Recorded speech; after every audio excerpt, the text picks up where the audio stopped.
according to God's plan, or at least according to His Word, because He had said he will be called a Nazarene. So God's plan, His sovereign will, is going to be completed and fulfilled, no matter what anybody does or says. Any thoughts or comments on that section?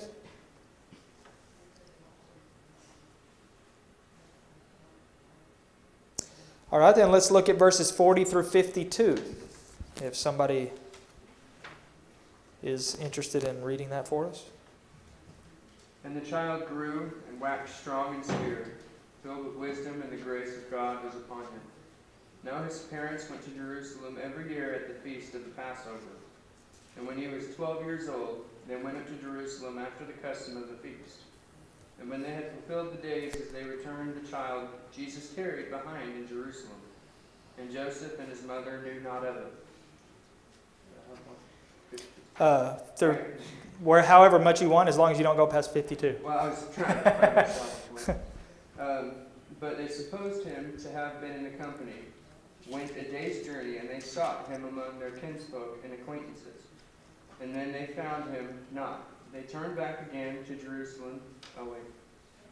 Yeah, 52. And when they found him not, they turned back again to Jerusalem, seeking him. And it came to pass that after 3 days they found him in the temple, sitting in the midst of the doctors, both hearing them and asking them questions. And all that heard him were astonished at his understanding and answers. And when they saw him, they were amazed. And his mother said unto him, Son, why hast thou thus dealt with us? Behold, thy father and I have sought thee sorrowing.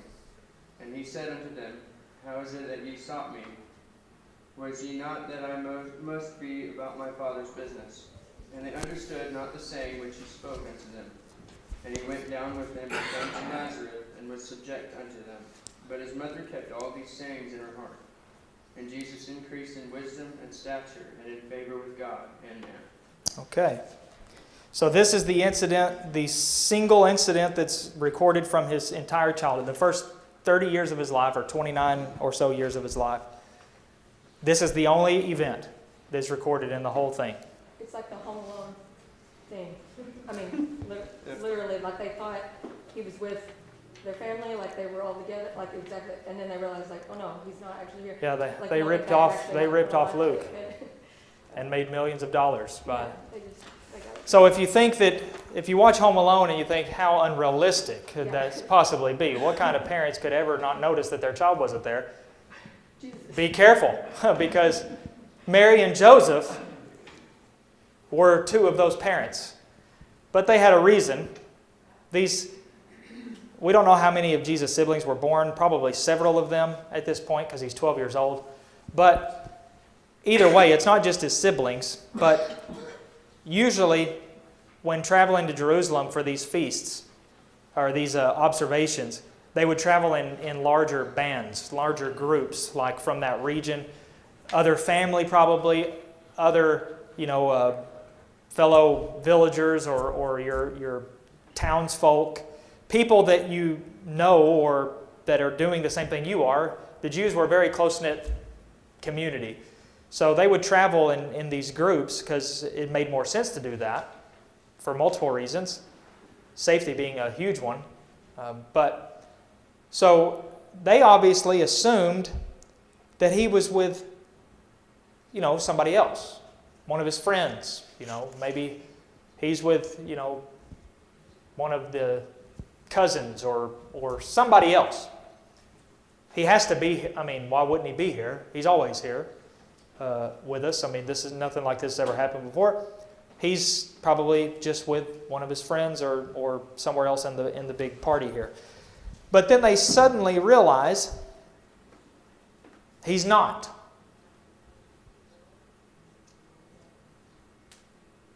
He's not here. Or they start to ask around and they realize he's not here.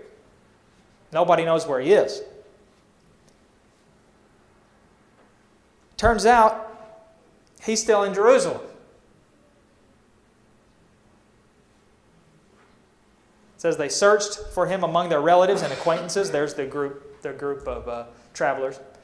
They find him 3 days later.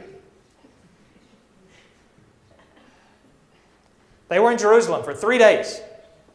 Verse 45 says when they didn't find him in their party, they returned to Jerusalem and looked for him. And they looked for him for 3 days. Why did it take them 3 days to go to the temple? I have no idea. They probably never thought he would be in the temple. Yeah, maybe. Like, why would he want to be in the temple? Most 12-year-old boy. probably wouldn't go to the temple. Yeah, 12-year-old boy in the temple? Very possible. I mean, I probably would have thought something along those lines, why would he be there? Also, though, I think in that time period and that culture too, like 12 is probably very different than like we have a daughter that's 12. Like you've talked before about how kids learned and like had more responsibilities at a younger age. Kids grew up faster. In their culture, so a 12-year-old like would I think have been a lot more mature than what we think of as a 12-year-old. We like shelter them a lot more. There's no doubt about it that 12 back then was like 19 or 20. Yeah, 12 was an important age for the Jews. And they also married young back then. Yeah, that's so I mean, they probably had to grow up. I mean, the peace and safety and shelter that we have is a blessing in this country, but it does have its drawbacks. And one of them is that, as a rule at least, our children tend to grow up much more slowly than other maybe cultures or times. Now, that's not to say that we should envy that, because the reason they grow up more quickly in some cultures and back in ancient times was because horrible things were witnessed and experienced. So that is one thing that makes children grow up more quickly, which is not a good thing, although it does have its benefits. So, I mean, there's benefits to both sides, but if we had to choose, we're probably going to choose the way we have it now.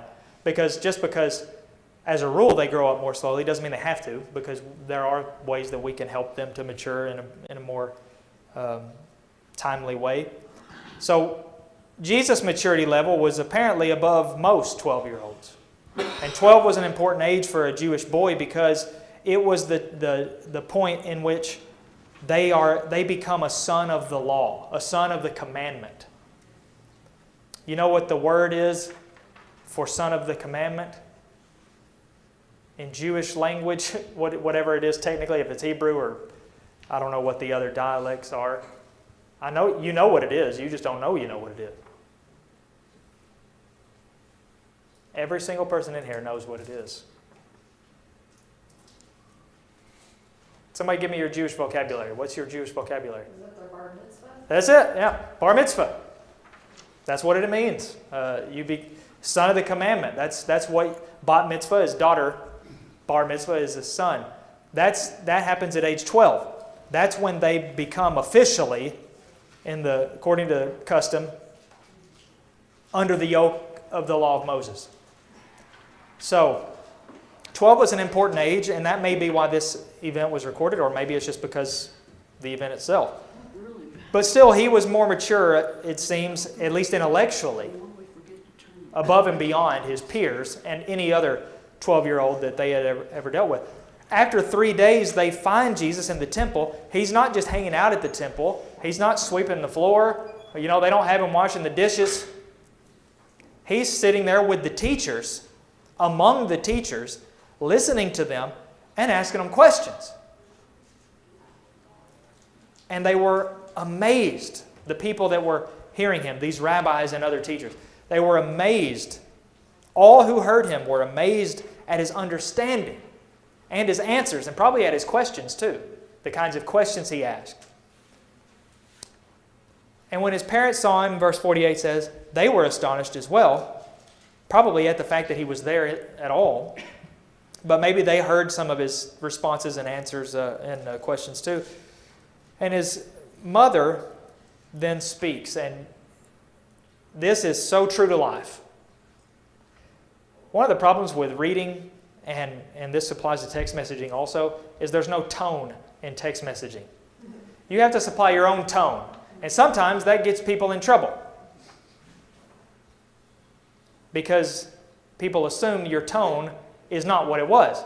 If you answer with a K and a period, somebody could be offended by that and think that you're mad, because sometimes that would mean that. So I say that just I hate to read into the tone, but based on the context and the circumstances, I don't think it's that far-fetched to see some frustration in Mary's words here. And I'll paraphrase it. Son, what do you think you're doing? Don't you know your father and I have been looking everywhere for you? Although technically, they could have made sure he was with the group before they left. Okay, so you want to blame them. I'm just saying it's not all the child's fault. Because, Well, 12 years old. But still, I would have said the same thing. Like, we've been freaking out.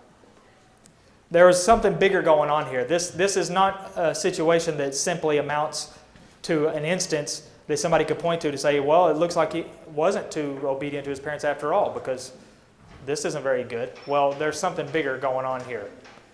But she said that she responds just like any mother in that position would have responded. We've been looking everywhere for you.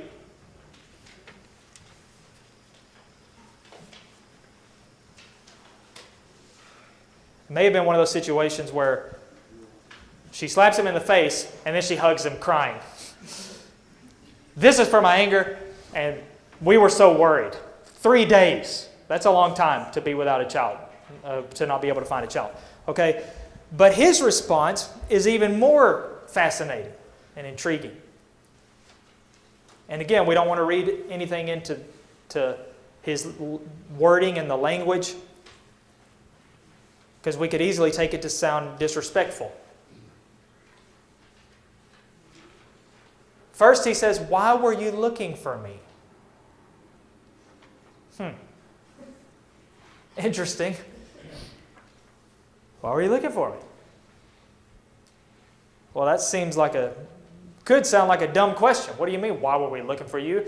You're our son, and you weren't with us.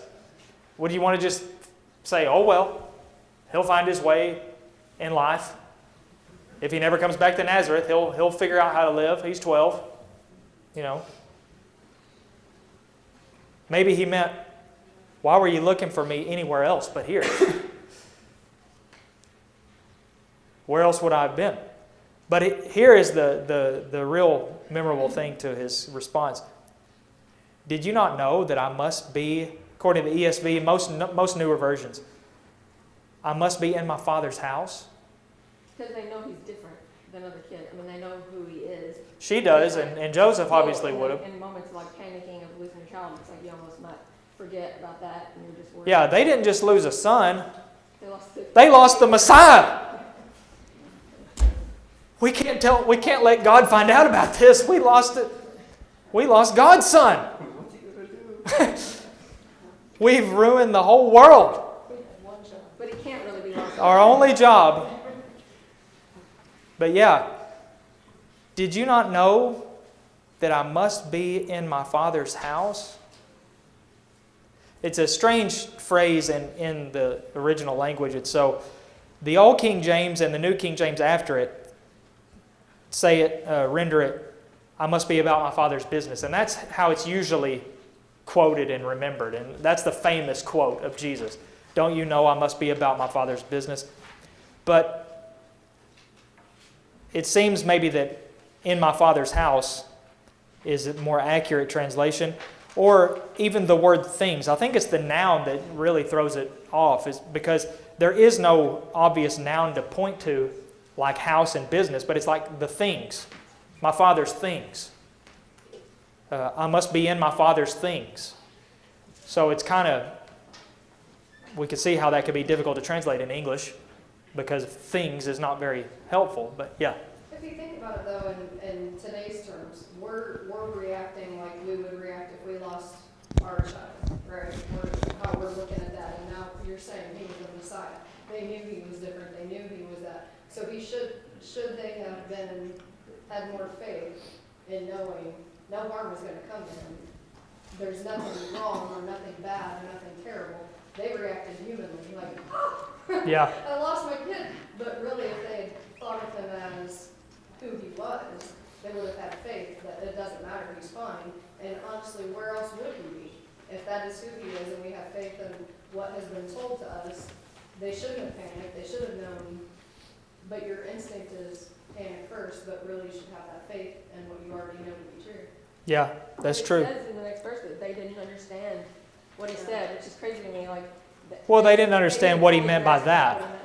Yeah, and again, we can't forget that Mary had things that she had been thinking about and treasured in her heart, including some disturbing statements like a sword is going to pierce through your own soul.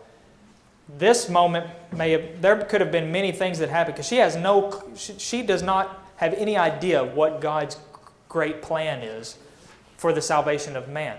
Just like the apostles didn't. Even though Jesus told them over and over, they still didn't get it. So she has no clue about the Savior willingly giving His life, being crucified, pouring out His own blood for the sins of the world. So every little thing that happened along the road, maybe not every little thing, but when something like this happened, her instinct may have been, oh no, this is it. I know is this that sword that Simeon told me about, spoke of? Is this it? Is this the time?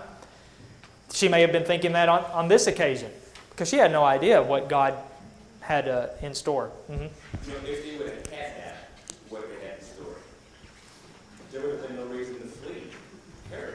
Yeah. God's going to take care of it. He's not going to let him do that. But human instinct was, we've got to protect this as our child, and we must do what we have to. That's what it was. Yeah. Faith was that Herod ain't gonna help. Yeah, He needs to be protecting us, not us him. Yeah. Well, I think, and also the same point with the whole instincts as he was talking about. I know a lot of us as parents, I'm sure a majority of you still see your own child as that tiny baby that you brought Yeah. home. Mm-hmm. You know, so I mean, even though he's 12, they had a lot of time with him before then. So. Yes. If anything, I think knowing His identity, even though they didn't understand all of it, would make them cherish Him even more. This is not a usual situation. This is a miracle baby, literally. Yeah, this is not a normal child. And even though we don't understand what exactly His mission is and what God is going to do through Him, we need to keep Him in our company at least. Yeah. We can't drop the ball on the whole thing. Yeah. Yeah. Yeah, they probably, hindsight's 20/20, so there's a lot of things, but the temple would be a very appropriate place for him to be, considering the significance of the age 12. He's a son of the commandment now. Where better for him to be than, with these teachers of the law? And that might be what's implied in his response. But what's ironic is she says, your father and I have been looking for you everywhere. And he says, I must be about my father's, or in my father's house. There's irony there because she's talking about Joseph. He's not talking about Joseph because he's not in his father's house, Joseph's house. They were trying to walk back to Joseph's house. He's in God's house, Jehovah's house. So there's irony there. Just think about how